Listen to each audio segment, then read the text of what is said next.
Cyber अपराध के बढ़ते मामलों को देखते हुए नागपुर शहर पुलिस ने आज एक नया कदम उठाया है। छावनी के पटेल बंगले में साइबर लैब और सोशल मीडिया लैब का उद्घाटन किया गया। महाराष्ट्र भर में बढ़ते साइबर अपराधों के मामलों को देखते हुए नागपुर पुलिस की यह नई लैब तकनीक के जरिए अपराधियों तक पहुंचने में मदद करेगी। इस लैब में अत्याधुनिक टेक्नोलॉजी से लैस उपकरण है, जैसे कि social media reporting, sentiment analysis software, data tools और लाइव ट्रैकिंग सिस्टम।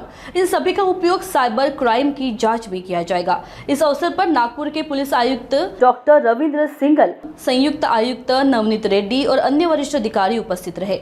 इस नई पहल से साइबर अपराधों की जांच को गति मिलेगी और सोशल मीडिया पर फैलने वाली अफवाहों और अपराधों पर भी लगाम लगाई जा सकेगी। आपण बघत असेल की ज्याप्रमाणे सध्या सोशल मीडियावर पोस्ट येतात आणि पोस्टच्या ओरिजिन किंवा त्याच्यात काय सांगण्यात आलेलं आहे, humanly it becomes little difficult. मग याच्यासाठी आपल्याकडे जे टूल्स आहे ते पण ॲडव्हान्स टूल्स पाहिजे। मग सोशल मीडिया मॉनिटरिंग टूल्स जे आहे सध्या आपल्याला जे मिळालेले आहे त्याचा वापर आपण वेगवेगळे कामासाठी करणार आहे। सोशल मीडियावर काय कोण पोस्ट करतोय त्याच्यात आपण कीवर्ड बेस्ड सर्च आपण करू शकतोय। तसेच आपण जे काही जर काही वेपन्स वगैरे किंवा इतर गोष्टी जर कोणी टाकली तर तेही आपण ऑटोमॅटिकली ते बघू शकतो। मग हे जे ज्याप्रमाणे याचे ॲडव्हान्स टूल्स आता मिळत आहे त्याचा फायदा आपल्याला पोलिसिंगमध्ये होणार आहे। एक ते कुठलीही गोष्ट होण्याच्या अगोदर जसं क्राईम आहे किंवा कॉम्युनल टेन्शन असली किंवा एखादे पॉलिटिकल व्यक्तीबद्दल कोणी काही लिहिलं तर ही सगळी गोष्ट जर आपल्याला आगाऊ माहिती मिळाली तर आपण त्याच्यावर कंट्रोल किंवा अंकुश आणू शकतोय। या दृष्टीने जर आपण पाहिलं तर याचा भरपूर फायदा आपल्याला होणार आहे। हे जे आहे सगळं AI बेस्ड आहे, आर्टिफिशियल इंटेलिजन्स बेस्ड आहे आणि याचे अगोदर मी आपल्याला सांगू शकतोय की मागच्या वर्षी आपण सिम्बा टूल एक आणला होता आणि त्याचाही वापर आपण याच्यासाठी करतोय आणि ते आपले जे FR बेस्ड कॅमेराज आहेत त्याच्या ॲनालिसिस आपण सिम्बा ॲपमधून करतो आणि हे जे सध्या जे टूल्स नवीन आपण वापरणार आहे तेही सगळे असेच आहे जे AI बेस्ड आहे।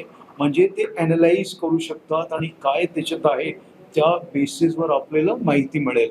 तर ही जी ॲडव्हान्स टूल्स आहे आणि त्याचा फायदा त्या अनुषंगाने आपल्याला होणार आहे। जसे व्हेकल ट्रॅफिक व्हायलेशन असले किंवा एखादा डार्क एरिया किंवा असा एरिया जिथे काही इलॉजिकल मूवमेंट आपल्याला दिसत आहे किंवा ही सगळी जी माहिती आहे आपल्याला ऑन स्क्रीन दिसेल आणि आपल्या लोकांना त्याचा फायदा होईल। हे जे आहे आपण ही माहिती जसे फ्लॅग होतील आणि ती माहिती मिळाल्यानंतर आपण संबंधित जे सोशल मीडिया प्लॅटफॉर्म आहे त्याला आपण सांगणार आहे आणि मग त्याच्यावर ते त्यांना म्हणजे त्याला डाऊन करायचे ती कमेंट्स किंवा फोटोग्राफ किंवा व्हिडिओ रील्स वगैरे किंवा इतर काही करायचे ते आपण करू शकणार आणि ते हे जे सगळं आहे ते आपल्याला ऑटो बेस्ड असणार आहे।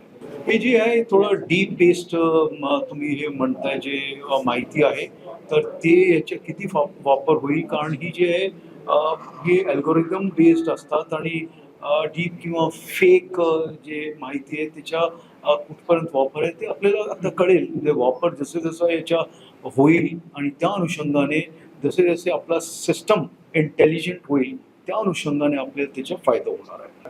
इथे आहे जसं PI लेवलवर आम्ही API PSI आणि आमचे जे अंमलदार आहे फार मोठी संख्यामध्ये जवळपास 30-35च्या आपल्याकडे स्टाफ आहे।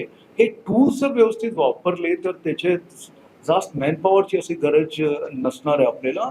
नुसते ऑब्झर्वेशन फार महत्त्वपूर्ण याच्यात राहणार आहे आणि अलर्ट जसे मिळतील अलर्ट ॲनलाइज आपल्याला करायचे, त्याच्यात जास्त मॅनपॉवरची अशी काही गरज राहणार नाही आहे, परंतु ते टेक्निकली साऊंड आणि एज्युकेटेड राहिले पाहिजे याच्यावर आमचा फोकस राहील। ते जे अँबॅसेडर आहे त्याच्या मल्टी टास्किंग आहे त्यांच्या रोल राहील याच्यात। एक ते अवेअरनेस पसरवण्यासाठी तसेच याचे जे काय काय अजून याच्यात डेव्हलप आपण केला पाहिजे त्याच्यासाठी ॲनालिसिससाठी आणि काय आपण प्रिडिक्ट याच्यामुळे करू शकतोय त्याच्यासाठी त्यांचा फार मोठा याच्यात रोल राहणार आहे।